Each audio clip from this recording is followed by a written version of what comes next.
This whole wood's a maze. Yeah, right, totes a maze. Not long later a massive wall appeared in front of them, but a tightly sealed gate blocked their path. Just then a girl appeared behind them. She had also come because of the warning card. The girl walked up to the gate, and pulled out a key-shaped pendant, and inserted it into the lock. After turning it a few times, she realized the lock was fake. The real mechanism to open the gate had to be hidden nearby. After taking a closer look, Man realized something was unusual about where the statue was pointing. Following the direction of its finger, the girl noticed a brick in the wall, whose color was clearly different from the others. She pressed the brick firmly, and the sealed gate immediately swung open. After stepping through the gate, the group arrived at the edge of a lake. To their surprise, a small boat was already waiting at the dock. The appearance of all four of them caught the boatman's attention. Soon they boarded the boat, and headed toward an isolated island, far from the outside world. On the island, stood one of the oldest schools in the world, and the most elite academy for master con artists, the headmaster. Peter personally welcomed the new students. Gabri instantly recognized Peter as the old man, whose wallet he had stolen, and the man standing beside him was the same police officer who had chased him. Only then did Gabri realize that everything had been part of Peter's carefully designed entrance test. Peter officially invited all four of them to join the academy, but from this moment on, they would have to hide their true identities. Even from family and close friends, they could never reveal who they really were, because the academy's enemies were extremely dangerous. If their identities were exposed, their families could face deadly consequences. Gabby refused Peter's invitation, because he could not leave behind his grandmother, living alone. He had only come here to get back his lucky coin. Peter was deeply disappointed, but returned the coin to him, and warned him that the forest became dangerous after dark. If he wanted to leave, he would have to wait until sunrise. Peter hoped one night would be enough to change his mind, but Gabby remained completely determined. The next day, the academy began a competition called the Map Cup. The winner's name would be engraved on a silver trophy. The first event was an archery challenge, designed for new students. Each student had to shoot arrows, marked with their own name at an ancient oak tree. Whoever landed closest to the center would win. Each person had only 2 chances. Peter's daughter Lope was also one of the new students, and both of her arrows landed close to the center. Gabby missed the target completely with both shots. OGHA had never used a bow before, yet managed to shoot near the bullseye. Beside them Edgar was feeling intense pressure. He had spent 5 years preparing for this competition. He raised his bow and pulled back the arrow, but his aim was not toward the target. It was aimed directly at Olga. The moment Amir saw what was happening, she rushed out from the crowd and shoved Edgar hard, but the arrow had already been released. The tip flew past Olga's cheek by inches, yet Headmaster Peter did not ask what happened. He immediately ruled that Amir had interfered with the competition, and disqualified her on the spot. Then, Edgar's second arrow struck the bullseye perfectly. Victory seemed certain. Just as Peter was about to announce the final result, Gabri suddenly stepped out from the crowd.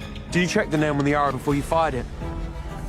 The name on the arrow is Gabriel Avery. The result shocked everyone. Moments earlier while collecting the arrows, Gabriel had turned the arrow rack, so the name labels face downward, and quietly taken Edgar's arrow. Just like that, Edgar used his most perfect shot to hand victory to Gabriel. With his actions, Gabri proved that the greatest deception at this academy comes from intelligence. That unmatched feeling of achievement completely changed his mind. Trickster's Harbor is the oldest con artist academy in the world. What is taught here are the highest level criminal skills, but the founder's purpose was never to create criminals. It was to use the methods of crime to stop crime. The students here are divided into 2. One side comes from families with generations of legacy. The other side earns their place through difficult trials. Gabri belongs to the second group. Ever since Gabri won the archery competition through deception and claimed the top spot on the academy leaderboard, he became the #1 target on campus. To the legacy students, this was not just a loss, but a humiliation. Gabby had shattered the order they had always believed. In that day, Headmaster Peter received a tape recorder from an anonymous sender, along with a coin burned black on one side. The academy's security system had been compromised, and something bad was about to happen. To help the new students master essential skills, quickly the academy arranged a tower challenge.